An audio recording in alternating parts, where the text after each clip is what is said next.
तो राम जन्मभूमि परिसर में रुद्राभिषेक हुआ है शिवलिंग का और देखते ही रौनक बन रही थी जब ये रुद्राभिषेक का कार्यक्रम चल रहा था। 4 बज रहे शाम के। मैं हूं आपके साथ प्रीति रघुनंदन।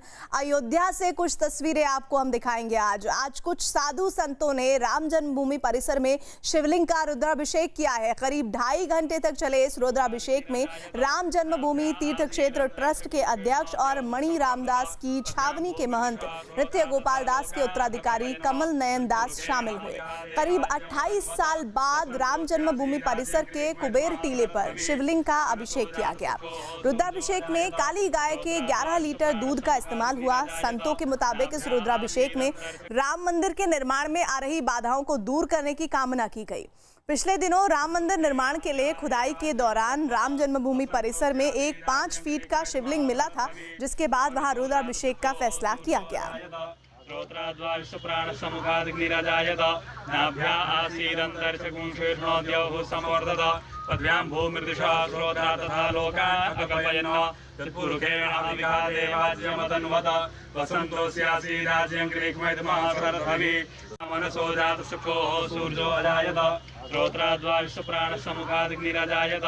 दो तस्वीरें आपको हम दिखा रहे हैं। 28 साल बाद यहाँ रुद्राभिषेक की परंपरा का निर्वहन होता हुआ 5 फीट शिवलिंग जो मिला था पिछले दिनों खुदाई के दौरान, उसके बाद भक्तों की आस्था और ज्यादा प्रगाढ़ हो गई थी। उसी के साथ ही वो तस्वीर, वो शिवलिंग जो खुदाई के बाद मिला, उसको भी आप देख रहे हैं, जिसका आज विधि विधान से रुद्राभिषेक किया जा रहा है।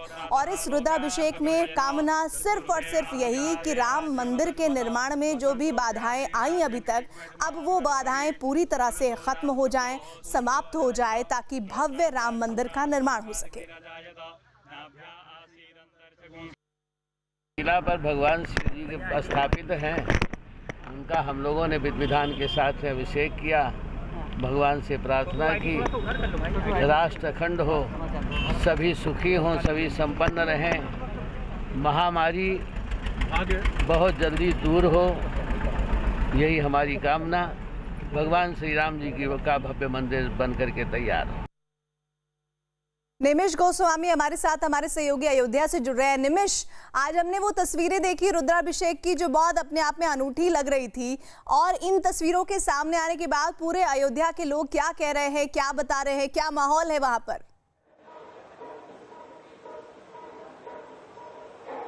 देखिए, अगर प्रीति बात की जाए अयोध्या के माहौल की, तो अयोध्या का माहौल बेहद ही खूबसूरत है। यहाँ के लोगों ने उसी दिन से खुशियाँ मनाना शुरू कर दिया था जिस दिन भगवान नए अस्थायी मंदिर में शिफ्ट हुए थे। और साथ ही ये भी माना जा रहा है कि भगवान की जो मंदिर है, जहाँ पर आज 28 वर्षों बाद ये भगवान कश्यप का अभिषेक हुआ है, ये मंदिर काफ़ी प्राचीन है। कुबेर किला एक पुरातत्व संरक्षित उद्यान है, वहाँ पर भगवान शशांक शेखर का मंदिर है। वहाँ पर ही आज भगवान कश्यप का आराधना हुई है। उनसे आशीर्वाद लेने के बाद ट्रस्ट के अध्यक्ष नृत्य गोपाल दास के उत्तराधिकारी ने ये राम मंदिर निर्माण के लिए आ रही बाधाओं को खत्म करने तथा जो कोरोना वायरस है जो पूरे देश में फैला है, इसको भी समापन के लिए आज आशीर्वाद मांगा है। और इसके बाद अयोध्या के लोगों की अगर बात की जाए तो अयोध्या के लोग काफ़ी उत्साहित हैं इससे। प्रीति, देखिए, काफ़ी लंबा समय बीता अयोध्या के लोगों को मंदिर निर्माण के लिए लोगों ने बड़ी आस लगाई, और आज जब ये मौका आया है तो लोग इससे प्रफुल्लित हैं। हालांकि कोरोना काल की वजह से श्रद्धालु घरों से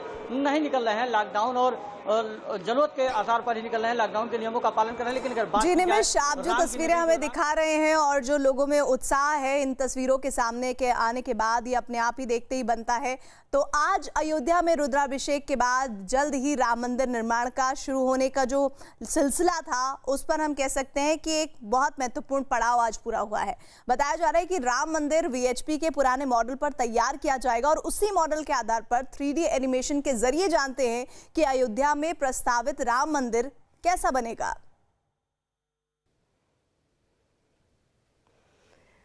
राम मंदिर कैसा होगा हम आपको दिखा रहे हैं। वो राम मंदिर हूबहू हमने स्टूडियो के भीतर ही तैयार किया है। राम मंदिर 2 मंजिल का होगा, और इस 2 मंजिल की खूबसूरती कैसे बढ़ेगी, वो इस तरह से बढ़ेगी कि नागर शैली में बनेगा राम मंदिर, सोमनाथ और पुरी के मंदिर की तरह ही। इसके साथ ही इसकी खूबसूरती बढ़ाने के लिए 10 फीट का चौड़ा पैसेज बना होगा इस पैसेज के लिए, ताकि श्रद्धालुओं को आने में दिक्कत ना हो, परिक्रमा के रास्ते में किसी तरह की अड़चन ना हो। चलिए अब थोड़ा दूर लेकर चलते हैं, मंदिर के आसपास का हिस्सा आपको दिखाते हैं। वो हिस्सा कैसे खूबसूरत बनाया जाएगा, नजर डालिए। अगल बगल छोटे छोटे मंदिर होंगे, इस तरह वो मंदिर दिखेंगे और उसके आसपास खूबसूरत हरियाली नजर आएगी। और इस तरह से तालाब बीच में होगा जिसमें खूबसूरती बढ़ाने के लिए तमाम चीजें की गई होंगी। साथ ही साथ मुख्य दरवाजे पर विजय स्तंभ कुछ इस तरह से खड़ा होगा। ये देखिए, इस तरह से वो खूबसूरती में चार चांद लगाएगा। और तालाब आसपास दोनों तरफ हो गए, लंबाई होगी 268 फीट, चौड़ाई होगी 140 फीट। इसके अलावा एक और जानकारी जो बेहद अहम है वो ये कि मंदिर की ऊंचाई होगी 128 फीट। चलिए मंदिर के अंदर आपको हम लेकर चल रहे हैं। अंदर की खूबसूरती का नज़ारा अपने आप में अद्भुत होगा। राम मंदिर में कुल 212 खंबे होंगे। ये 212 खंबे कैसे नक्काशी इन पर की गई होगी, सोचिए क्या नायाब नक्काशी होगी जो देखते ही लोगों का, श्रद्धालुओं का मन मोह लेगी। राम मंदिर में रामलला को नीचे की मंजिल पर विराजमान किया गया है और इस पूरे मंदिर में निचली जो मंजिल है उसमें 106 खंबे होंगे। हर खंबे की जो ऊंचाई है वो है 16.6 फीट की और हर खंबे पर अलग अलग देवी देवताओं की 16 मूर्तियां उकेरी जाएंगी और ज़बरदस्त खूबसूरत तरीके से नक्काशी की जाएगी। इसके साथ ही पूरे मंदिर में 24 दरवाजे होंगे और इन 24 दरवाज़ों की खूबसूरती बढ़ाने के लिए इनकी चौखट संगमरमर की बनाई जाएगी जो और ज़्यादा इनकी खूबसूरती में चार चांद लगाएगी। तो कुछ इस तरह से ये राम मंदिर नजर आएगा। और इसी के साथ ही हम ऊपरी मंजिल के हिस्से में आपको लेकर आ रहे हैं। ये है राम दरबार। तो उस राम मंदिर की तस्वीर जिस पर पूरे देश की निगाहें हैं, यहाँ इस ऊपरी मंजिल पर भी 106 खंबे होंगे पहली मंजिल में और इसी के साथ ही यहाँ भी खूबसूरत तरीके से नक्काशी की जाएगी। तो बरसों से इंतजार किए जा रहे राम मंदिर की ये पहली और अद्भुत तस्वीर है। तो ऐसा कुछ दिखेगा राम मंदिर जब भव्य राम मंदिर बनकर तैयार होगा। इधर गुजरात के छोटा उदयपुर में कुएं में गिरे एक तेंदुए का रेस्क्यू करने के लिए वन विभाग के कर्मचारी, उनका पसीना छूट गया। ये तेंदुआ एक घर के पीछे बने कुएं में गिर गया था। इसके बाद वन विभाग की टीम मौके पर पहुंची और उसने तेंदुए को निकालने के लिए कोशिशें शुरू की। कुएं में रस्सी के सहारे सीढ़ी लटकाई गई और तेंदुए ने उस पर चढ़ने की कोशिश की। तेंदुआ कई बार सीढ़ी पर चढ़कर कुएं की मुंडेर तक पहुंच गया, लेकिन बैलेंस बिगड़ने की वजह से वो नीचे गिर गया। तो तेंदुए के रेस्क्यू ऑपरेशन में किस तरह से वन विभाग के पसीने छूटे उसकी तस्वीरें, एक सीढ़ी नीचे भेजी गई कि किसी तरह से ये तेंदुआ उस पर चढ़कर आ जाए, लेकिन तेंदुए ने भी बहुत कोशिश की। अचानक से वो फिर फिसल गया। ये गुजरात का छोटा उदयपुर वाला इलाका जहां पर इस तेंदुए का रेस्क्यू किया गया, जिसमें काफ़ी मशक्कत करनी पड़ी वन कर्मियों को। कुएं में रस्सी के सहारे सीढ़ी लटकाई गई और तेंदुए ने उस पर चढ़ने की कोशिश की। तेंदुआ कई बार सीढ़ी पर चढ़कर कुएं की मुंडेर तक पहुंचा, लेकिन बैलेंस बिगड़ने की वजह से वो गिर पड़ा। दो तस्वीरें आपको दिखा रहे हैं जिनमें तेंदुए को किस तरह से कुएं से बाहर निकाला गया वो आप देख रहे हैं, और एक तस्वीर जिसमें वन विभाग के कर्मचारी तेंदुए को बचाने के लिए वहां पहुंचे और उसे बचाने की कोशिशें हुई। जबकि दूसरी तस्वीर में तेंदुआ कुएं में बनी एक पट्टी पर बैठा दिखा। वन विभाग के कर्मचारियों ने तेंदुए को बचाने की कोशिशें शुरू की, जिससे वो एक मकान के ऊपरी हिस्से में चढ़ गया। इसके बाद वहां जाल बिछाया गया और रस्सी की मदद से कुएं में सीढ़ी डाली गई। तेंदुए ने सीढ़ी पर चढ़कर बाहर आने की कोशिश शुरू की, लेकिन 2 बार उसकी कोशिश नाकाम रही। बाद में तेंदुआ पूरी दम लगाकर सीढ़ी पर चढ़ा और कुएं से बाहर निकलकर जंगल की तरफ भाग गया।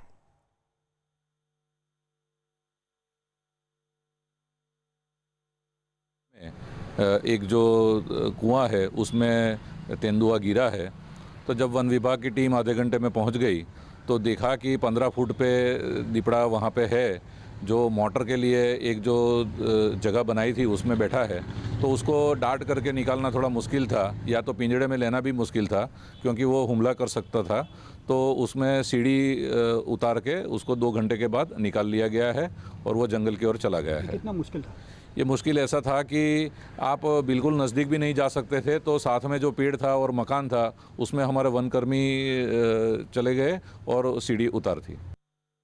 असम के तिनसुकिया से खबर है, जहां तेल के कुएं में लगी भीषण आग को बुझाने की कोशिशें जारी हैं। आग इतनी भीषण है कि कई किलोमीटर दूर से आग की ऊंची लपटें उठती दिख रही है। दावा किया जा रहा है कि वहां विस्फोटक भी हुआ है, जहां पर अफरा तफरी मची हुई है। आग की चपेट में आकर 2 लोगों की जान चली गई है। आग लगने से आसपास के कई किलोमीटर तक के इलाके में कई पेड़ और मकान जल गए हैं। तेल का कुआं डिब्रू नेशनल पार्क के इलाके में मौजूद है, जिसकी वजह से आग का खतरा वहां के जानवरों और वनस्पति पर बढ़ गया है। आग की वजह से आसपास के इलाके को एहतियातन खाली करवा लिया गया है। तो 5 तस्वीरें भी इसके साथ आपको हम दिखाते हैं असम के तिनसुकिया की। एक तस्वीर में बागजान गांव में ये ऑयल फील्ड है, जहां पर कुएं हैं और यहाँ भीषण आग है लगी हुई है। कई किलोमीटर दूर से आग की लपटें उठती हुई नजर आ रही है। एक तस्वीर कल की है, जब कुएं में धमाके की वजह से आग लगी। एक तस्वीर में एनडीआरएफ के जवान आग की वजह से मारे गए लोगों के शव ले जाते दिखे। कुएं में आग की वजह से उठता धुआं कई किलोमीटर दूर से नजर आ रहा है। जो तेल खाद जो है यहाँ पे एक विस्फोट हो चुका है, यहाँ पे एक ब्लास्ट हो चुका है। उसके बाद जो है आग पूरी तरह से लग चुकी है। मेरे पीछे दृश्य न्यूज़ 18 के दर्शकों को मैं यहाँ पे ग्राउंड जीरो रिपोर्ट यहाँ पे अभी तक की दे रही हूँ। जिस तरह से ये आग लग चुकी है और जिस तरह से ये आग निकल रही है, जो आस पड़ोस के जो गांव हैं, बागजान गांव, हम इस बागजान गांव के विषय में अगर हम कहना चाहेंगे तो गांव के जो आस पड़ोस के लोग हैं, घर जल चुके हैं। लोग अपने घर से भाग रहे हैं, अभी भी लोग भाग रहे हैं, क्योंकि ये घटना कल घट चुकी थी। उसके बाद भी लोग चिंता में पड़े हुए हैं। वो लोग क्या करेंगे, कहाँ जाएंगे, क्योंकि उन लोगों के पास कोई उपाय नहीं है। जाए तो कहाँ जाए। जो लोग शिविरों में हैं उनके ऊपर भी बहुत कठिनाई की सामना करने पड़ रही है, क्योंकि उन लोगों की जो घर जल चुके हैं, करीब 17 से ऊपर घर जल चुके हैं अभी तक, और जो घर के अंदर जो सामग्रियां है वो भी जल चुका है। बागजान जो गांववासी हैं, अभी जो सामने शिविर है थोड़ी सी दूर में, वो लोग शिविर में उपस्थित है। वो लोग किसी की बात सुनना नहीं चाहते हैं। इस समय जो घटनास्थल में मैं उपस्थित हूँ, यहाँ पे पुलिस की जो प्रशासन के लोग यहाँ पे मौजूद है, यहाँ पे आर्मी, यहाँ पे सेनाएं यहाँ पे तैनात की गई चुकी हैं। लेकिन ऑयल इंडिया के जो कारीगर है, ऑयल इंडिया के लोग यहाँ पे कोई भी, सवेरे से हम लोग जो न्यूज़ 18 के दर्शकों को, हम CNN के दर्शकों को हम दिखाते आए हैं, जो यहाँ पे घटनास्थल से हम लोग ग्राउंड जीरो रिपोर्ट जो दिखाते आए हैं, कोई भी लोग अभी तक आके यहाँ पे उपस्थित नहीं हुए हैं। और इस जो घटना जो यहाँ पे हो चुके हैं, जो आग जिस तरह से, आग की जो लहरें जो जिस तरह से गूंज रही है, वो अभी तक किसी भी तरह से कंट्रोल भी किया नहीं जा चुके हैं। और एक बात, सिंगापुर से जो विशेषज्ञ दल 3 लोग अभी आ चुके हैं, लेकिन वो लोग भी अभी असफल रहे। लेकिन सरकार के साथ, जब केंद्रीय सरकार और राज्य सरकार के साथ जो हम लोग की जो तेल ऑयल इंडिया कट्टे प्रोफेसर की जो बात हुई थी, उन लोगों ने हम लोग को, जो बागजान की जो वासी है, उन लोगों को एक आश्वासन दिया हुआ था कि चिंता करने की ज़रूरत नहीं है। वो लोग जो सारे जो सुविधा है उन लोगों को दिया जाएगा। जिन लोगों का घर जल चुका है, जो वो लोग फसल करते थे, फसल भी जल चुके हैं उन लोगों की पूरी सी पूरी सुविधाएं उन लोगों को दी जाएगी। चिंता करने की ज़रूरत नहीं है। ये गवर्नमेंट की तरफ से ये एक आश्वासन आए हैं। और इधर जम्मू कश्मीर के शोपिया से अगली खबर है, जहां चल रही मुठभेड़ में सुरक्षा बल ने 5 आतंकियों को ढेर किया है। पिछले 4 दिनों में सुरक्षा बल ने अब तक 14 आतंकियों को ढेर किया है। 4 दिनों के भीतर आतंकियों से ये तीसरी मुठभेड़ है। सुरक्षा बलों को जानकारी मिली थी कि शोपिया के हंदवाड़ा में आतंकी छिपे हैं। इसके बाद सुरक्षा बल ने पूरे इलाके की घेराबंदी की और आतंकियों की तलाश के लिए अभियान छेड़ा।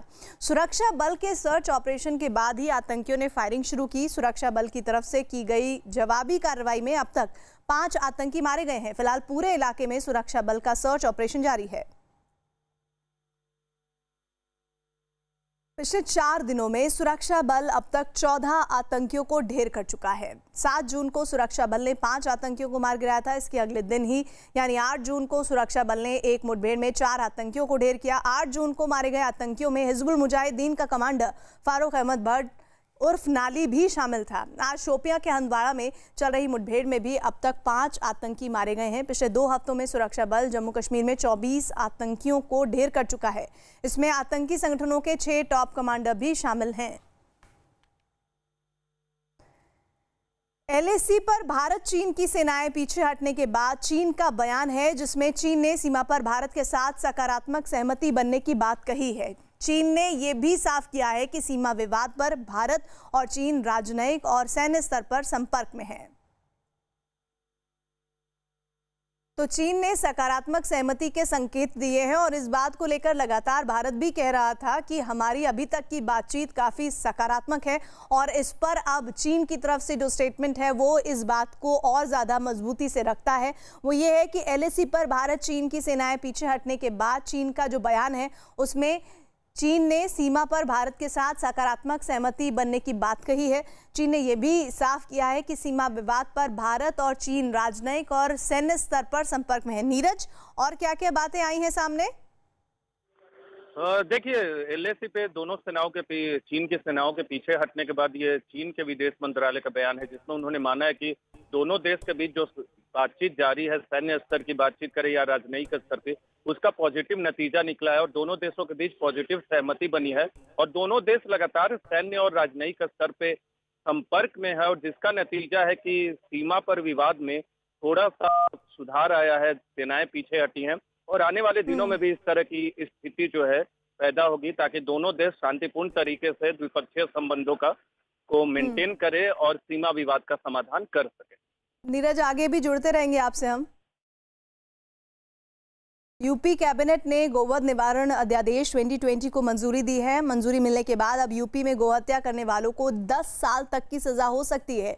साथ ही उन पर 5 लाख तक जुर्माना भी लगाया जा सकता है। इतना ही नहीं, गाय के अंगों को नुकसान पहुंचाने पर भी 1 से 7 साल तक की जेल और 3 लाख का जुर्माना लगेगा। यूपी के डिप्टी सीएम केशव प्रसाद मौर्य ने इस नए गोवंश कानून को सही ठहराया, जबकि कांग्रेस ने इस कानून का समर्थन किया है। इस बीच अखाड़ा परिषद के अध्यक्ष महंत नरेंद्र गिरी ने योगी सरकार के फैसले का समर्थन किया।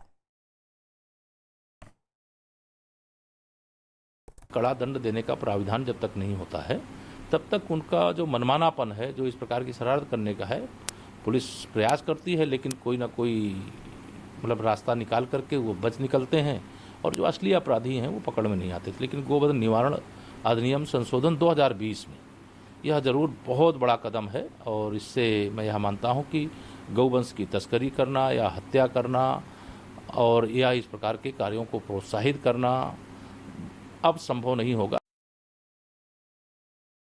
काऊ स्लॉटर के अगेंस्ट कानून पहले भी था, वो अवैध, कोई नहीं कर सकता था। अब उसको और कठोर किया जा रहा है, 1 से 10 साल तक की सज़ा का प्रावधान किया जा रहा है, जुर्माना भी किया जा सकेगा और ये सरकार का निर्णय है, अच्छी बात है। यह निर्णय का स्वागत सभी संत महात्मा और सभी सनातन परंपरा के लोग कर रहे हैं और कर रहे हैं। इस अध्यादेश से अब हमारी गौ माता का वध नहीं होगा। एक बार लोग डरेंगे, जिसमें 5 लाख का जुर्माना और 10 साल की सजा है। तो अब हमारी गौ माता उत्तर प्रदेश में बिल्कुल सुरक्षित है। उधर केंद्रीय मंत्री रविशंकर प्रसाद ने चीन और बालाकोट के मुद्दे पर कांग्रेस नेता राहुल गांधी पर बड़ा हमला बोला है। उन्होंने चीन पर किए ट्वीट के लिए राहुल गांधी को निशाने पर लिया। कहा कि चीन से जुड़े मामले में ट्वीट के जरिए सवाल नहीं पूछा जाता। रविशंकर प्रसाद ने आरोप लगाया कि राहुल गांधी वही हैं जिन्होंने बालाकोट पर सबूत मांगे थे और अब चीन पर सवाल कर रहे हैं।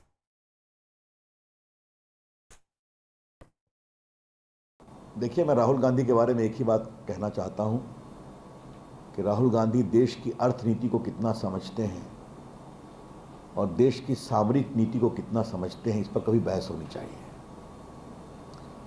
और ये बात मैं बहुत जिम्मेदारी के साथ कहना चाहता हूँ। What is the extent of Rahul Gandhi's understanding of India's strategic interest and what is his understanding of India's economic challenges is a larger issue on which we can have a debate, particularly how the Congress government has dealt with these issues. Rahul Gandhi को इतनी तो समझदारी होनी चाहिए कि चीन के साथ सामरिक संबंधों पर ट्विटर से सवाल नहीं पूछा करते। कम से कम चुनौती भरे मामलों में, विदेश नीति में, क्या वो खुलकर इस तरह से सवाल पूछना उनका लाजिमी है क्या? राहुल गांधी जी, कृपया कर करके आप थोड़ा सा इन चीजों को सीखिए। आप वही हैं जिन्होंने बालाकोट के हमले के बाद भी सबूत मांगा था।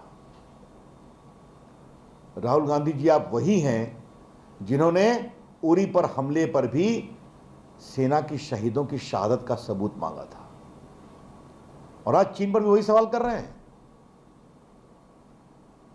राहुल गांधी थोड़ा समझें।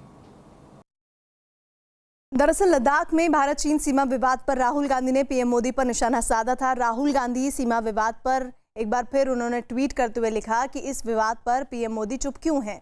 राहुल गांधी ने लिखा कि चीनी लद्दाख में हमारे इलाके में चले आए हैं और इस दौरान पीएम मोदी पूरी तरह से चुप हैं।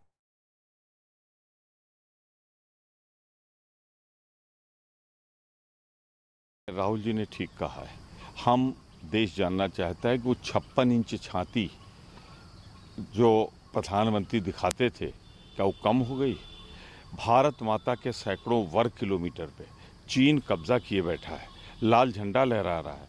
उन्होंने वहाँ ट्रेंचेस खोद ली हैं, उनके लगे हुए हैं तंबू कनात लग गए हैं, उनके हेलीकॉप्टर उस क्षेत्र की रखवाली कर रहे हैं, और आप बहाने बना रहे हैं। बोलते क्यों नहीं प्रधानमंत्री जी? बताते क्यों नहीं वास्तविक स्थिति क्या है? और इससे पहले सेना के 9 पूर्व अधिकारियों ने कांग्रेस के पूर्व अध्यक्ष राहुल गांधी के भारत और चीन के बीच तनाव पर दिए बयानों की आलोचना की। सेना के पूर्व अधिकारियों ने राहुल गांधी के बयानों को गलत सोच से प्रभावित और राष्ट्र हितों के खिलाफ बताया। उन्होंने सवाल पूछा कि क्या राहुल गांधी नहीं जानते हैं कि नेहरू ने तिब्बत को प्लेट में सजाकर चीन को सौंप दिया था, जिसके बाद चीन ने सड़क बना ली थी। सेना के पूर्व अधिकारियों ने अपने बयान में विपक्ष को नसीहत दी कि वो चीन के साथ सीमा विवाद का हल निकालने में सरकार के साथ खड़े हों, ना कि सवाल उठाएं। और कोरोना पर बड़ी खबर आ रही है दिल्ली से। दिल्ली में साकेत कोर्ट के एक जज कोरोना की चपेट में आ गई हैं। जज के संपर्क में आए लोगों को 14 दिन के क्वारंटीन में रहने के लिए कहा गया है और कोर्ट रूम को भी सैनिटाइज करवाया गया है। बताया जा रहा है कि कोरोना की चपेट में आई जज 3 जून को कोर्ट रूम में आई थी, तो एहतियातन ये कदम उठाया गया है कि उनके संपर्क में जितने भी लोग आए थे उन्हें 14 दिन के लिए क्वारंटीन रहने के लिए कहा गया है। कोर्ट रूम को भी सैनिटाइज करवाया गया है और ये बताया जा रहा है कि कोरोना की चपेट में आई जज 3 जून को कोर्ट आई थीं। देश के आंकड़ों पर अगर नजर डालें तो देश भर में कोरोना के मरीजों की संख्या बढ़कर 2,76,583 पहुंच चुकी है। वहीं अब तक 1,35,205 मरीज ठीक हुए हैं, जबकि अब तक 7,745 लोगों की मौत हुई है। फिलहाल देश में 1,33,632 एक्टिव केस हैं। वहीं देश भर में पिछले 24 घंटों में कोरोना के 9,985 नए मरीज सामने आए हैं और देश के ज्यादातर राज्य कोरोना वायरस से जूझ रहे हैं, लेकिन इनमें कुछ राज्य ऐसे हैं जहां कोरोना की चपेट में आने वाले मरीजों की तादाद लगातार बढ़ रही है और वहां कोरोना के मरीज भी बहुत ज्यादा हैं। सबसे खराब हालात महाराष्ट्र में हैं, जहां पर कोरोना मरीजों की संख्या लगातार बढ़ती जा रही है। वहां पर मरीजों की तादाद 90,000 के पार पहुंच गई है।